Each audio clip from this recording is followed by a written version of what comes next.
dabar jau ramu, galiu kavos pasidaręs išgerti. Vėjo yra šioks toks nedidelis. Bangų nėra praktiškai, saulytė šviečia, va duris atsidaręs plaukiu. Dabar jau galiu pačilinti. O ryte buvo streso. Išplaukiau ir vienas bakas, čia va rodo, 2 bakai po 170 litrų dizelio. Tai dabar įpyliau porą kanistrų į šitą.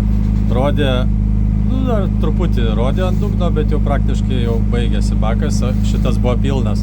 Abu 2 bakai buvo išvalyti. Nu, tai aš atsukau antro bako kraną ir plaukiu savo, kaip atrodo viskas gerai turėtų būti. Ir ką, pliumt ir sustojo variklis. Netoli salų tokių. Tai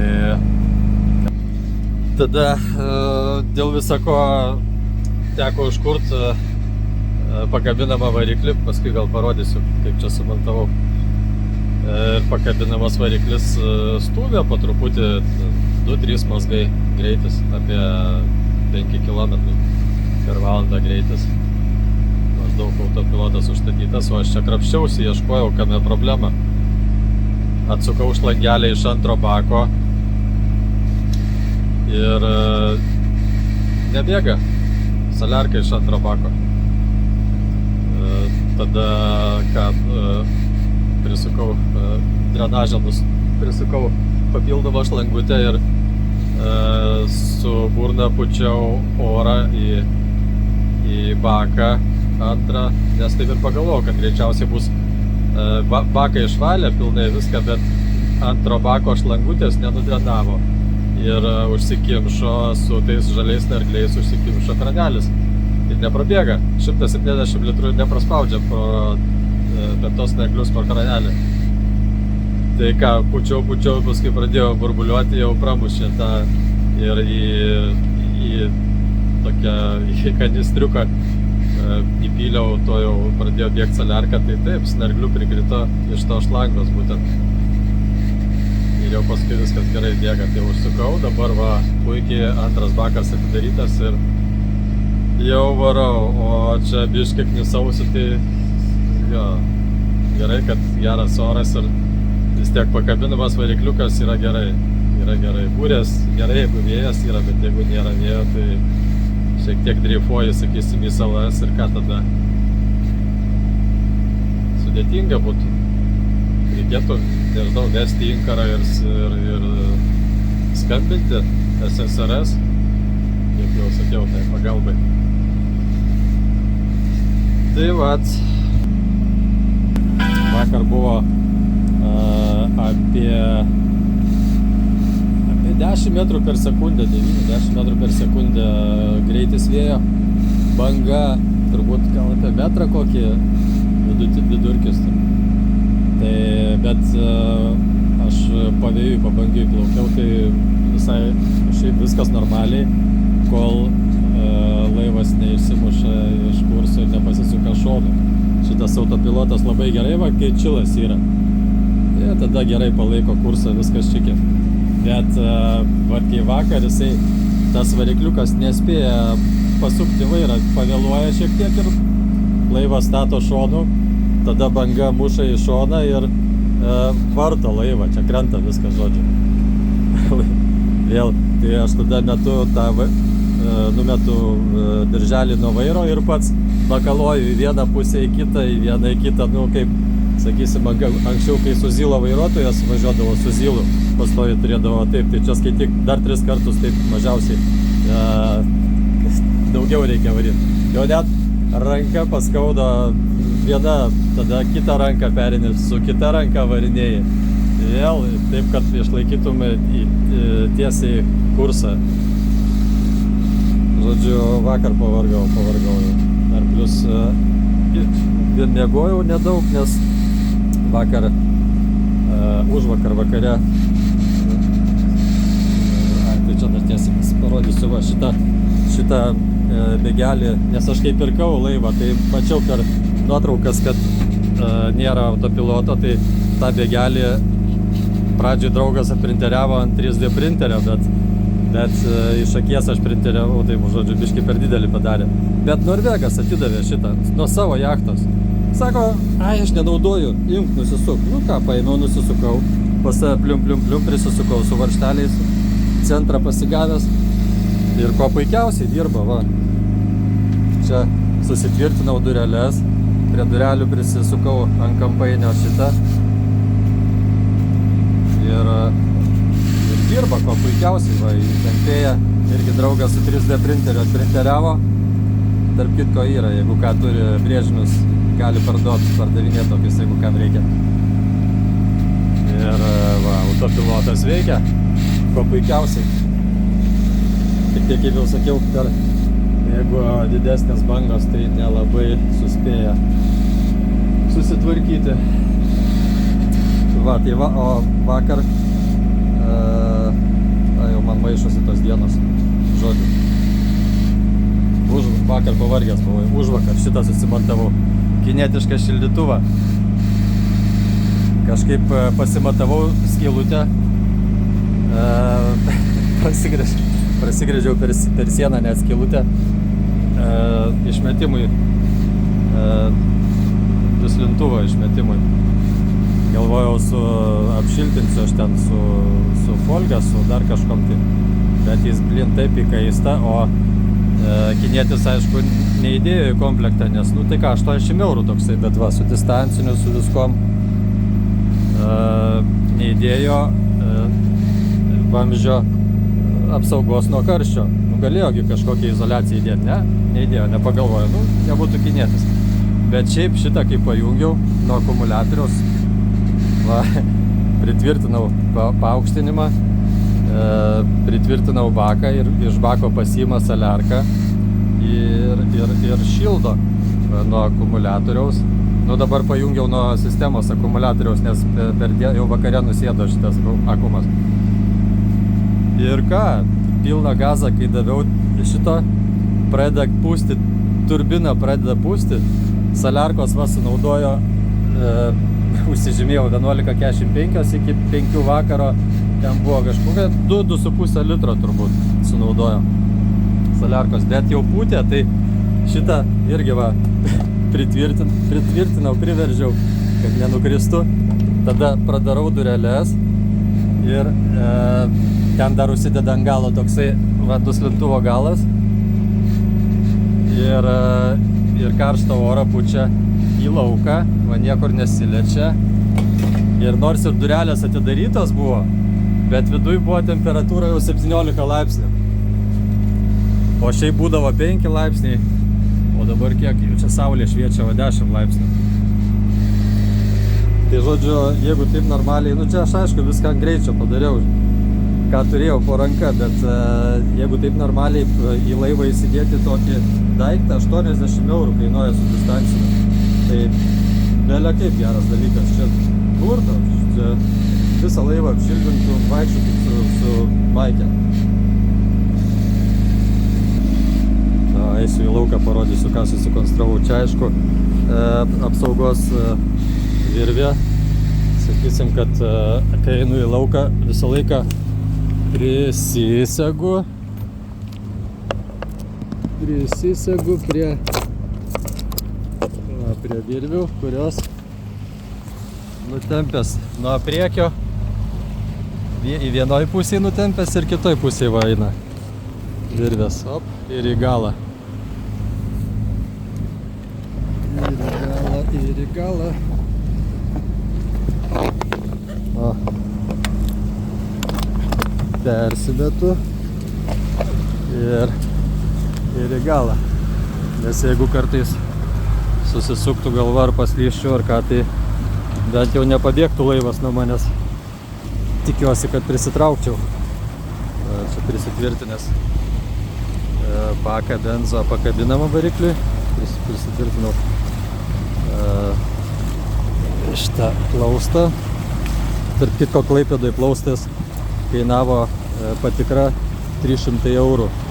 Ir nu, labai firma, tai vien tik pagiros, nes už 300 eurų ne tik, kad padarė man per 3 valandas padarė, bet vakare iš autobuso šitą plaustą aš nusiunčiau į Klaipėdą. Viršsvaris buvo, skaityk, ir pačią pasimti iš autobuso turėjo. Ir paskui po darbo man pridavė tą plaustą.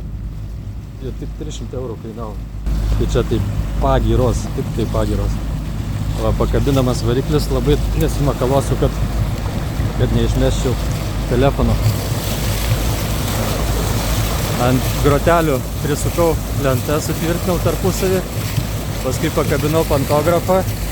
Tarp kitko, pantografas labai reikalingas varikliui pakabinamam labai, nes dabar va, jisai iškeltas į viršų yra.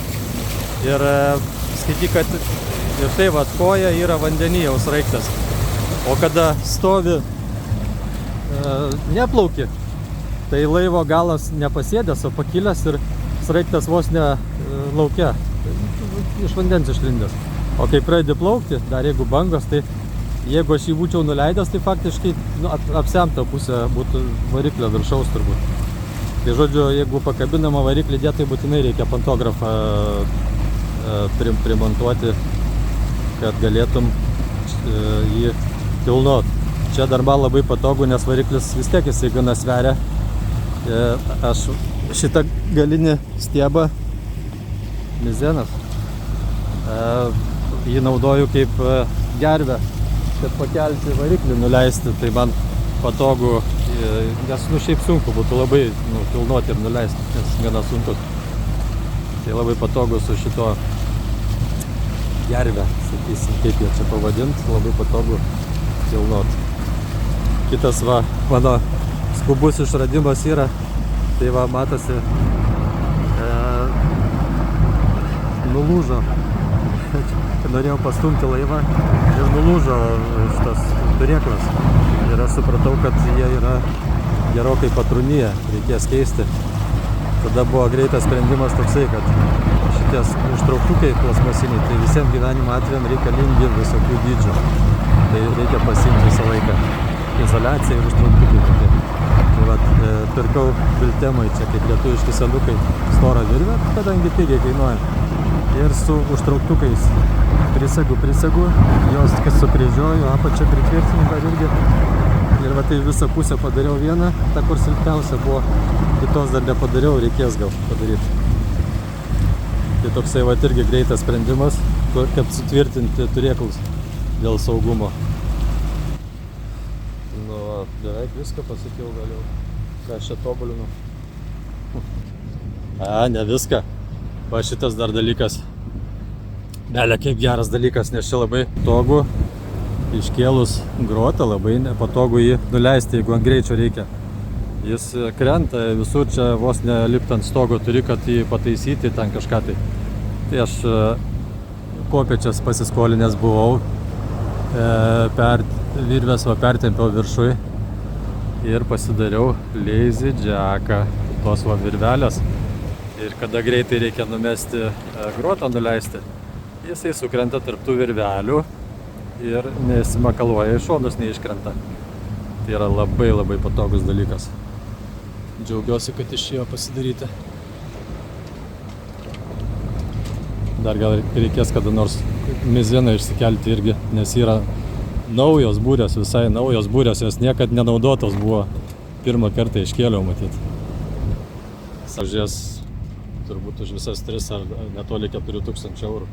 Firminės. Ja. Su katytės ženklu.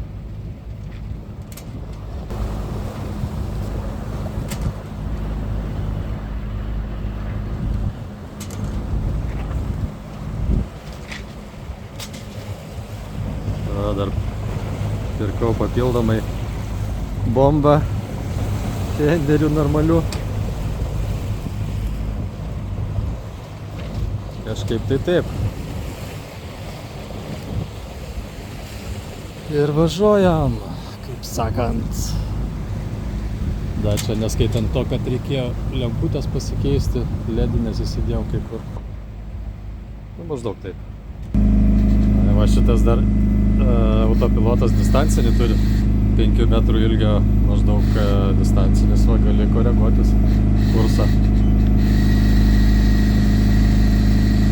Kur nors gulėdamas lovai ten, pavyzdžiui, apačiai. Ar išlipęs priekį, jeigu oras geras, kodėl ne.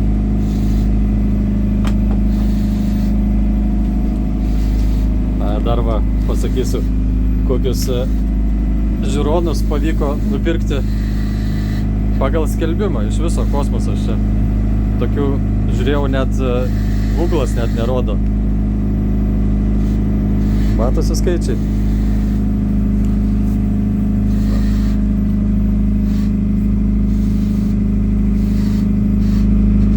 Čia kas apie žiūronus supranta, pabandykit paieškoti.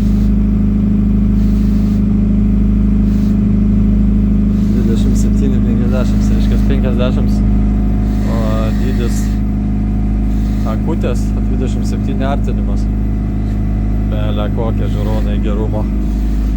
Už 50 eurų pavyko nupirkti pagal skelbimą, nenaudoti nė kartą. Dar va, antikvariatas veikia dabar. Šiaip čia tik per telefoną taip eina juostų, šiaip neina, viskas gerai. Rodo va, gylį rodo, dar žuvis turbūt rodė turėtų. Senoviškas, bet veikia. Tepalas spaudimas, čikė, apsukos. Čikė prie tokių apsukų ir prie maždaug 7 mazgų greičio vidutinio ima truputį virš 5 litrų dizelio Fordo 4 cilindrų variklis 80 arklio jėgų. Maždaug 5,5 skaityk litro maksimum.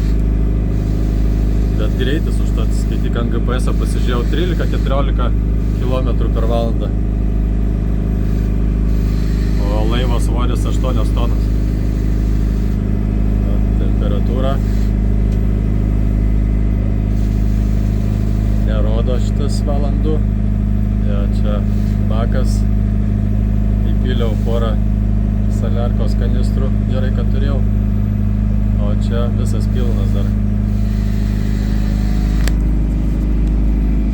Kur čia su tais bakais irgi buvo bairis. Pamokos, čia žodžiu, kad plaukiant visą laiką reikia kažkaip išsiaiškinti arba pirkti kamerą, kur galėtum įsileisti į baką ir pašviesti ir pasižiūrėti, kokia būklė bakų. Nes ten, man tai jau pamoka buvo tokia dabar, kad prisipyliau 2 pilnus bakus, 340 litrų dizelio. Išplaukiau iš uosto maždaug už 3 kilometrų. Daugiau gal. Sustojo variklis. Išorinis nesureguliuotas čiaudė, ten kita istorija, žodžiu.